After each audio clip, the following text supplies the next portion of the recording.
Hey everyone, Geoffrey here. And in this video, I'm going to show you the 3 things you can do when your partner tells you that she wants a break. And for those of you who are new here, my name is Geoffrey, and I want to help empower you to start turning around your relationship by yourself. So even though your partner does not want anything to do with the relationship right now or wants to fix the relationship, no worries, because when you start doing the right things yourself, you realize that you can actually have the power to break the cycle, the negative cycle you're in right now, and perpetuate a much more positive cycle. And so if you want to empower yourself with the right skills and knowledge to design your dream relationship, then you want to subscribe to this channel and click that bell button to be notified every time I post 5 new videos every single week.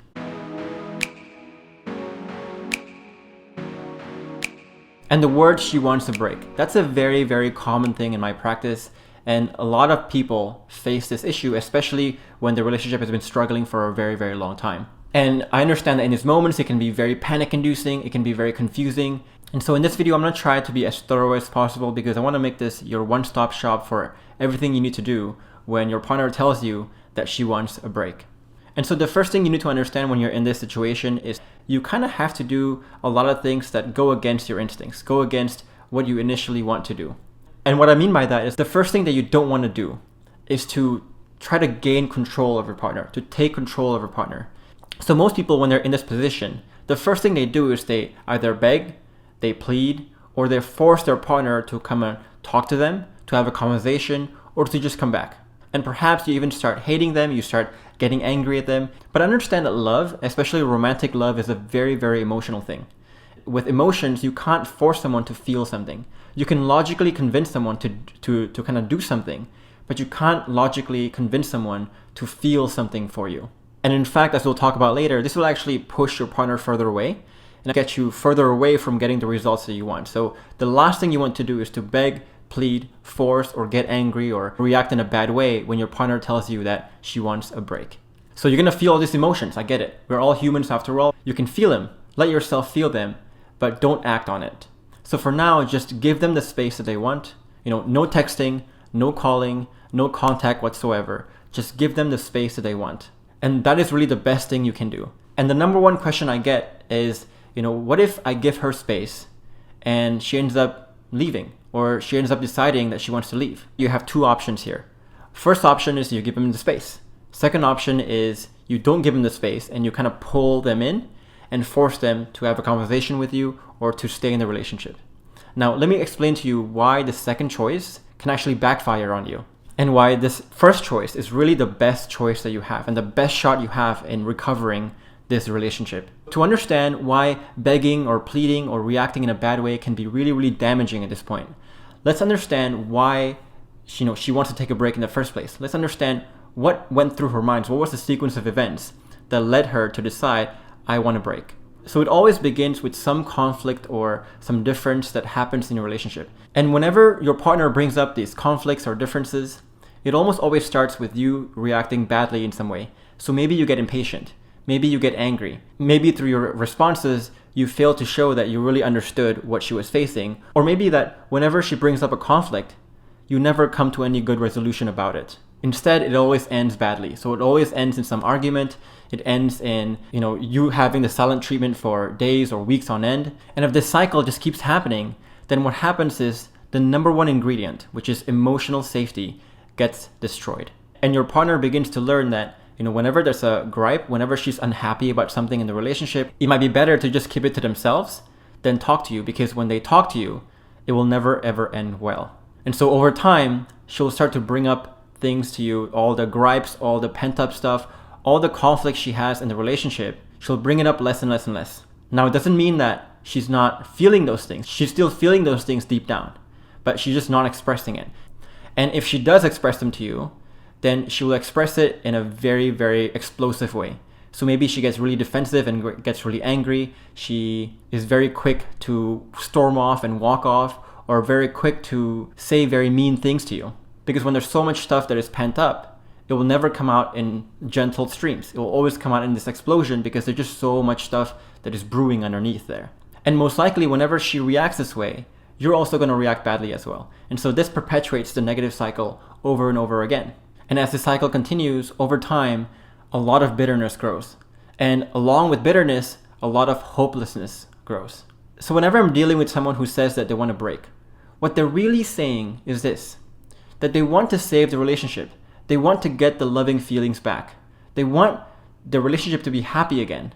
But the thing is, they also know that for it to be happy, they need to resolve all these differences. They need to resolve all this pent up shit that they're feeling. And so they're stuck in a very hopeless place here. Okay, I feel all these things that are really preventing me from loving this relationship and loving my partner because I have so much baggage inside me. But every time I want to bring it up, it will never end well. But if I don't bring it up, then it will never be solved. So either way they go, they feel hopeless. And this can feel very overwhelming, and it usually is the reason why people say, I want to break, because they feel hopeless. And so if you understand this, if you understand that the reason why your partner wants to break is because she feels hopeless, if you force her, if you pull her arm right now, all it tells her, it will confirm in your partner that you're just very impatient, you don't have very good emotional self-control, you're selfish, because when you force someone to stay, you're not doing it for her, you're doing it for yourself. So that's a very selfish thing to do. And the fourth thing is that you don't understand why she's feeling that way. And you're not willing to understand. All you want is just the results you want. And the problem with doing this is that these 4 signals are the exact same signs, the exact same traits that you've been showing that's probably been perpetuating this bad cycle over and over again. And so when you force someone to come back to you to have that conversation, all you're doing is just pouring fuel to that fire and making her even feel more hopeless and adding on to that bitterness over time. And also, if you understand this, if you understand that hopelessness is really the core reason why she wants to break and that it feels very overwhelming, then you also need to understand that the best thing you can do is to start instilling back that hope. That hope that whatever is pent up, whatever issues that we have can be addressed, that you will listen, that you will understand, and we can resolve it. And most importantly, that you are the person that can help her do that. And so if any of these things resonates with you, then leave a comment below and tell us, what are the things you're doing to perpetuate this sense of hopelessness, to perpetuate the destruction of emotional safety that's making it really difficult for your partner to really express herself. So leave a comment below. We'd love to hear your thoughts, and maybe we can make a future video out of that. And so once you understand the importance of not begging or pleading or forcing, and once you understand why your partner wants to break in the first place, the third thing is to understand the importance of working on yourself during this time. And so the first thing you want to do here is to not force your partner, but simply invite your partner back in. And you can do this simply by saying something like, okay, I'll give you your space, and in the meantime, I'll work on myself. Let me know if you'd like to chat. And all this does is show your partner that you're not trying to be controlling, you're not trying to be selfish, that you're reacting in a way that she's not very used to probably. And the second thing you're doing is you're opening the door. So imagine, your relationship is a house, and all you're doing is just opening the door. That you're saying to your partner, hey, whenever you're ready, you can come in anytime.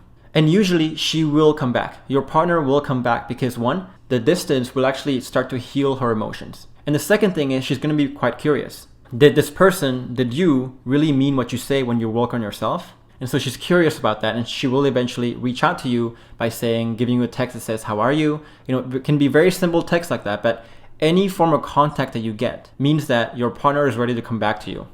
And at that time, you just want to simply invite her for a conversation by saying something like, hey, when do you have time to chat? Do you want to grab some coffee? Do you want to come over? That's all you have to say. But in the meantime, while you're giving each other space, you need to work on yourself. And this means 4 things. Number 1 is that you need to grow your mindset. And so you need to stay positive. You need to stay very confident during this whole time. A lot of people, when they're in a separation or when they're taking a break, they feel very depressed. And they feel very depressed. They can't be positive about anything. And again, this just shows your partner that you don't have very good control of your emotions here. So that's not going to help things. So you have to build your ability to be positive and to be confident during this time. And let me know in the comments below if you're interested in seeing a video from me about how to be positive and how to be more confident during this time. And the second thing you must do is to wear your bulletproof vest. So you must learn, how can I stay calm in the face of very intense emotions? Because eventually that conversation will come. And when that conversation comes, what you want to do is to let your partner unload all that baggage. But whenever your partner unloads all that baggage, it can come in very difficult ways. And if you can't handle yourself, if you can't control your emotions and you get angry or you react in a bad way, then that will confirm to her again that you haven't changed. So you have to learn how to control your emotions here. And I made a video on this, on how you can do that exactly, on how you can control your emotions during these very critical moments. And so if you want to watch that video, then click the link above my head to watch that video. And the third thing you have to do is to focus on your life and focus on simply building your life. So whether that's creating a new hobby, working on your career, working on your business, going to the gym more often, whatever it is, you want to kind of build your own life as you're on a break. And this is great for two reasons. One, it shows your partner that you are really just working on yourself here. You're really working on making your life a lot more productive, a lot more positive. And two, when you do eventually fix the relationship and you do eventually invite your partner back in, then you're not going to be so reliant and so dependent on that relationship, that you have built all these parts of your life outside the relationship that can actually make you happy, that can actually fulfill you, and that usually helps the relationship as well. And the fourth thing you need to do, and the most important thing here, is to understand how to start, progress, and end conversations in a way that never ever leads to an argument. Because again, remember that the arguments, the inability for you to listen, to really listen to your partner and to resolve some differences or some conflict was the exact reason why she feels very hopeless and the exact reason why she decided to take a break. But if you can show your partner that I can conduct a conversation in a very, very good way where you can really tell me your stuff and will calmly resolve it at the end, then that's a really, really good step. And so that's a whole other topic in itself. So if you want to learn how to start, progress, and end conversations in a very productive way, then you want to watch this video above my head as well. And that will teach you the step-by-step plan of how you can start, progress, and end conversations that never ever leads to arguments. And the reason why you want to do all this is that when she does eventually come back, which she will, then she will eventually see all these changes. And most importantly, she will realize that, hey, he can actually handle a conversation in a way that never leads to arguments. He can actually listen to what I have to say without something bad happening. And if you can do this, if you can show your partner this, then that is gold. And that will remove the hopelessness that she will feel, because now she understands, hey, there's actually a way out. There's actually a way to heal this. She'll start to think that things can actually be different now. And when you can do this, when you can continue to do this, then your partner will slowly want to come in further and further and further into your life. But this is not an overnight process. This is a very slow process. And so for the first week, maybe she wants to only see you maybe 5 minutes that week. Then you really handle that 5 minutes really well. Then that 5 minutes becomes 10 minutes, then 30 minutes, then an hour. Then once a week becomes twice a week, 3 times a week. And slowly you're bringing your partner back in by showing her that every single time she interacts with you, good things happen. And so if you really want a detailed resource that can help you build emotional safety, understand how to conduct your conversation in a very, very effective way that never leads to arguments, then you want to check out my 4-day training series on this topic exactly. And so if you want to get this training series, then you can click the link in the description box below this video and go ahead and join that, because it's completely free. And so there's really no downside for you here. And so just get that training course and you will learn a lot from that training course that you can really use for life. And if you have a question or concern about your relationship and you want some expert advice on it, then you also want to join our secret Facebook group where you can post your question and actually get expert advice on it. So if you found this video helpful, then click the like button and subscribe to this channel for more content like this one. And I'd love to hear from you too. So if you have some other concern or some other issues that was not addressed in this video, then leave a comment below and let me know, and I'll try to respond to you or try to make a new video out of that. I just want to make sure that you have everything you need to really solve your problem here. And as always, thanks for watching this video, and remember that you have the power to transform your relationship. You just need to pay attention to what you do and make sure that you are doing the right things. And when you do the right things, you will realize that you will also invite your partner to do the right things. But with that, bye for now, and I'll see you in the next video.